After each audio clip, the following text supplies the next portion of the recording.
Bismillahirrahmanirrahim. Assalamu alaikum. How are you, student? I hope you are well. I'm Jamshed Khan from Rise Mark Education Services.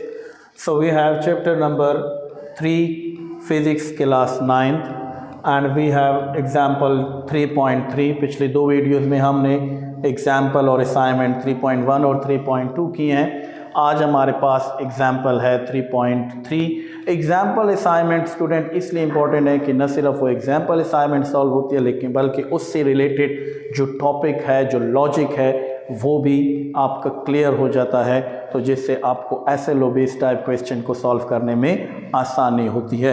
तो चलते हैं अपने question की तरफ। पहले हम इसका लॉजिक देखेंगे एंड देन इसका सलूशन हम सॉल्व करेंगे। क्वेश्चन लॉजिक क्या है, किस टॉपिक से रिलेट कर रहा है। तो ये जो क्वेश्चन है ये रिलेट कर रहा है मोमेंटम से। What is momentum student? Momentum the product of mass and velocity is called momentum. और मोमेंटम कितनी चीज़ों पर डिपेंड करता है? दो चीज़ों पे डिपेंड करता है, मास और वेलोसिटी पे। मास इंक्रीज होगा, मोमेंटम इंक्रीज होगा, वेलोसिटी इंक्रीज होगी, देन मोमेंटम भी इंक्रीज होगा। तो मोमेंटम के हवाले से क्वेश्चन है, उसकी आपको मैथमेटिकल फॉर्म भी पता है कि P = mv फार्मूला है। तो अब उसी फार्मूले से क्वेश्चन हम सॉल्व करने जा रहे हैं। इन आयरन शूट ऑफ मास 6 ग्राम, एक आयरन शूट है। आयरन शूट एक वो जो छर्रा सा होता है छोटा सा, ठीक है, उसका जो मास है वो 6 ग्राम है। वो फायर किया जा रहा है एयर गन से। एयर गन आप जानते हैं स्टूडेंट, ठीक है, एयर गन से। If the velocity of the shoot is 62 metre per second, अगर उस जो आयरन शूट है वो 6 ग्राम है, उसको शूट किया जाए गन से और उसकी वेलोसिटी हो 62 मीटर पर सेकेंड, तो फिर मोमेंटम क्या होगा? तो बहुत आसान है स्टूडेंट। मास गिवन है, मास ऑफ आयरन शूट क्या है, मास को हम m से रिप्रेजेंट करते हैं। ये हमारे पास है 6 ग्राम, लेकिन मास का जो यूनिट है स्टूडेंट वो हमारे पास किलोग्राम में है। और 1 किलोग्राम में कितने ग्राम्स हैं ये आपको पता है कि 1 किलोग्राम में हमारे पास 1000 ग्राम होते हैं। तो जब हम इसको किलोग्राम में कन्वर्ट करेंगे तो हम इसको 1000 पे डिवाइड कर लेंगे स्टूडेंट, और जब 1000 पे डिवाइड करेंगे तो ये हो जाएगा आपके पास 600.0 यानी 0.006 kg में यानी किलोग्राम में कन्वर्ट हो जाएगा। इसी तरह अगर हम वेलोसिटी की बात करें स्टूडेंट, तो velocity of iron shot, velocity को हम v से रिप्रेजेंट करते हैं स्टूडेंट, और ये कितनी है? 62 मीटर पर सेकेंड है, 62 मीटर पर सेकेंड। और अब हम फाइंड क्या करने जा रहे हैं? मोमेंटम। तो मोमेंटम ऑफ आयरन शूट क्या है?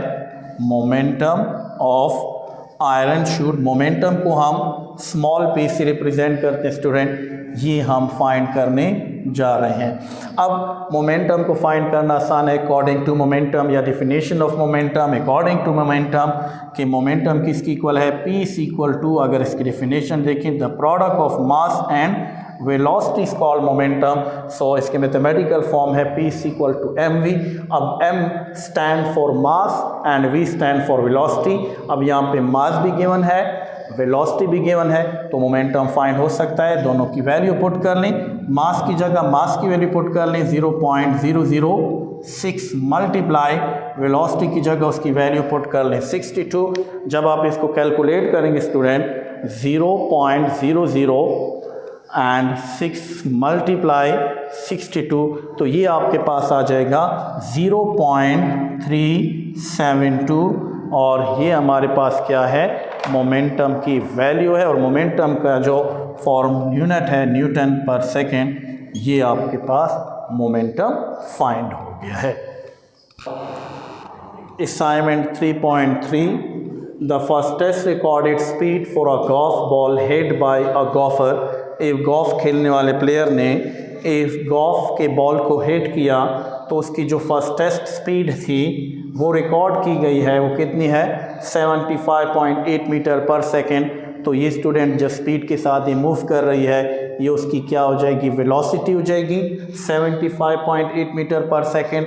अब आगे देखें, if mass of golf ball is 46 ग्राम, अगर उस गोल्फ के बॉल का जो मास है वो 46 ग्राम हो तो फिर उसकी जो मैग्नीट्यूड है मोमेंटम की वो क्या होगी। तो सेम जो इससे पहले हमने एग्जाम्पल किया था स्टूडेंट, उसी एग्जाम्पल के ज़रिए उसी तरह के क्वेश्चंस हैं। उसमें भी मास गिवन था, वेलोसिटी गिवन थी, मास इन ग्राम था, हमने उसको केजी में कन्वर्ट किया, वेलोसिटी गिवन थी, एंड देन हमने मोमेंटम के फार्मूले से सॉल्व किया।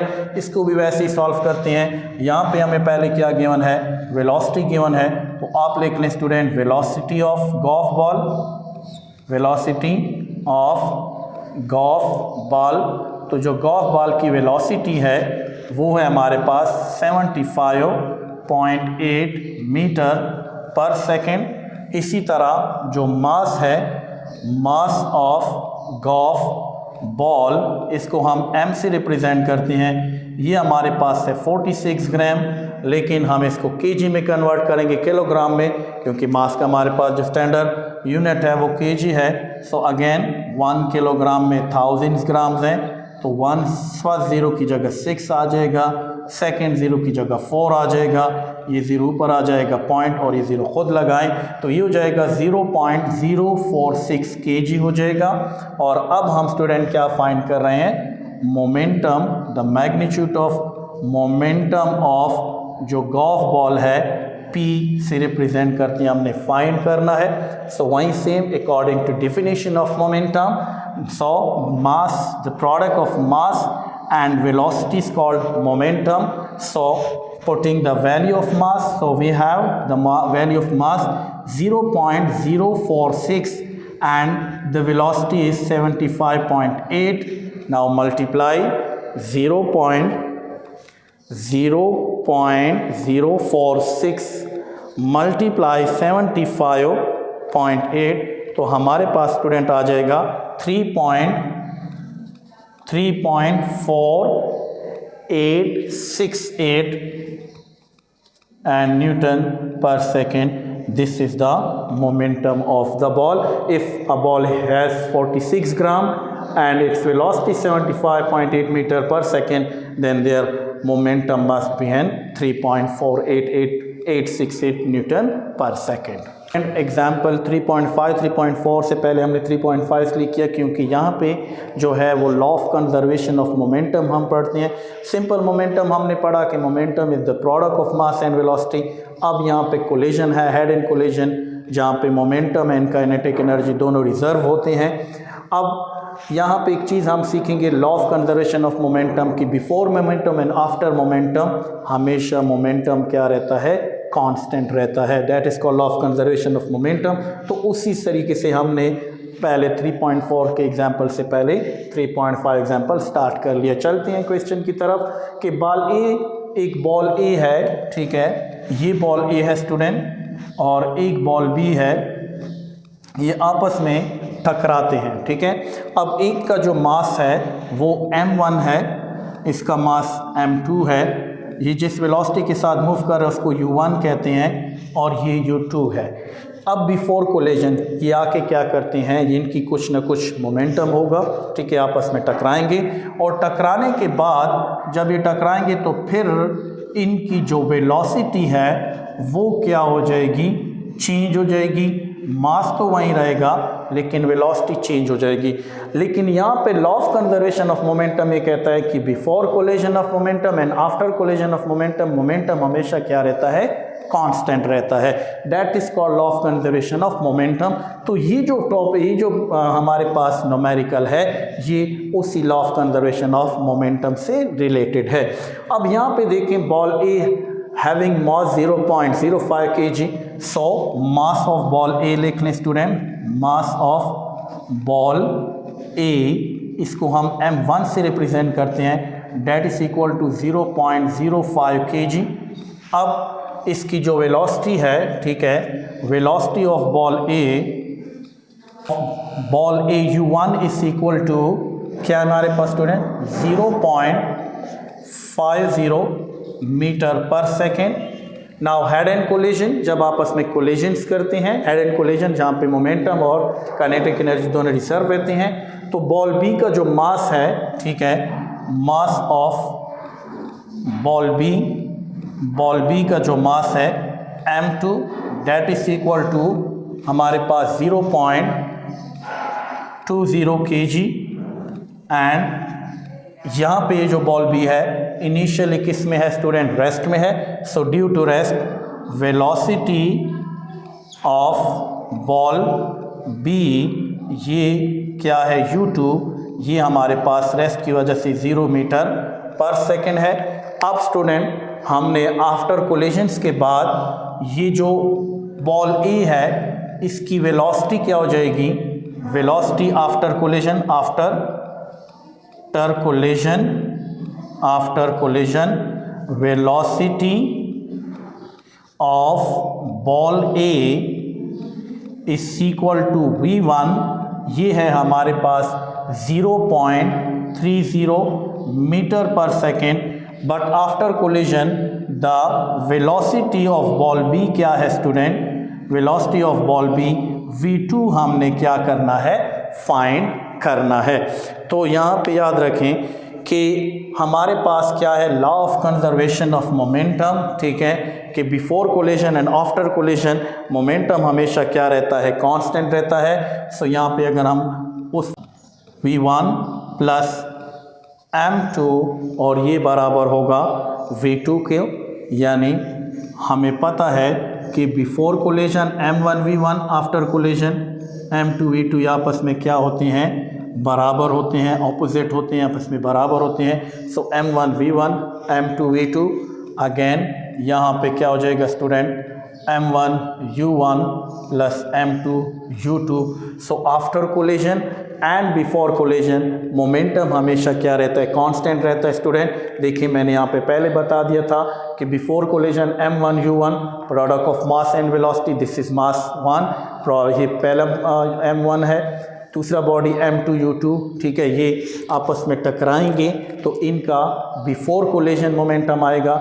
जब टकराने से पहले ये बिफोर कोलिजन है स्टूडेंट, जब ये टकराएंगे तो अब इनका क्या होगा, मोमेंटम चेंज होगा, m1 होगा, वेलोसिटी में तब्दीली आ जाएगी, u1 की जगह v1 हो जाएगा एंड m2 और v2 हो जाएगा। सो मैंने आफ्टर बाद में लिखा, आपकी मर्जी, आप पहले before collision and after collision, before momentum या आफ्टर मोमेंटम, जैसे भी लिखना चाहें आप लिख सकते हैं।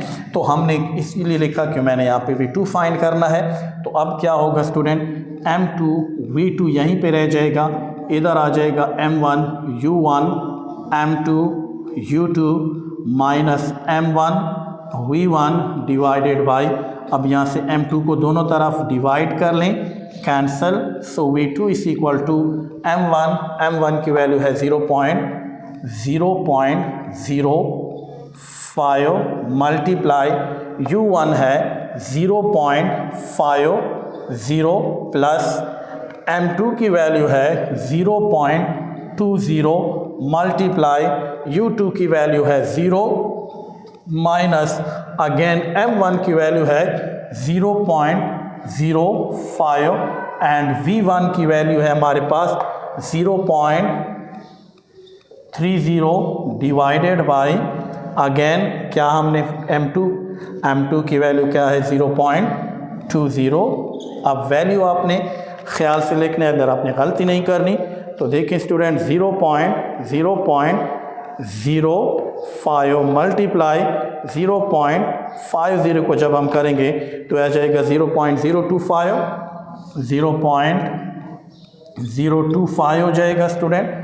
0.025 के बाद ये जो 0.20 है 0 से मल्टीप्लाई हो जाएगा 0 हो जाएगा एंड माइनस 0.050 जब ये मल्टीप्लाई होगा 0.05 मल्टीप्लाई 0.30 करेंगे स्टूडेंट, ये आपके पास आ जाएगा 0.015 चूँकि ये माइनस है, जब वेलोसिटी चेंज होगी इसमें तो इधर आपके पास माइनस लग जाएगा, क्योंकि बिफोर जब ये कोलिजन के बाद ये जाएगा तो इसका डायरेक्शन चेंज हो जाएगा। यहाँ पे एक चीज़ याद रखिए, माइनस इसके साथ लग जाएगा और माइनस माइनस ये प्लस हो जाएगा स्टूडेंट, ठीक है। यहाँ पे आपने गलती नहीं करी कि जब कोलिजन होगी तो डेफिनेटली दोनों की वेलोसिटी चेंज होगी, और जब वेलोसिटी चेंज होगी डायरेक्शन चेंज होगी तो फिर ये नेगेटिव वेलोसिटी होगी और वेलोसिटी में डिक्रीजिंग भी यहाँ पे आ सकती है। तो ये आ जाएगा 0.015 एंड डिवाइडेड 0.20। नाउ कैलकुलेट करें 0.025 एंड 15 प्लस 0.025, ये आ जाएगा 0.04। 0.04 डिवाइडेड 0.20। अब इसको आप डिवाइड करें 0.20 पे, आपके पास आ जाएगा 0.2। So that is V2 0.20 metre per second. ये हमारे पास क्या है, वेलोसिटी V2 है।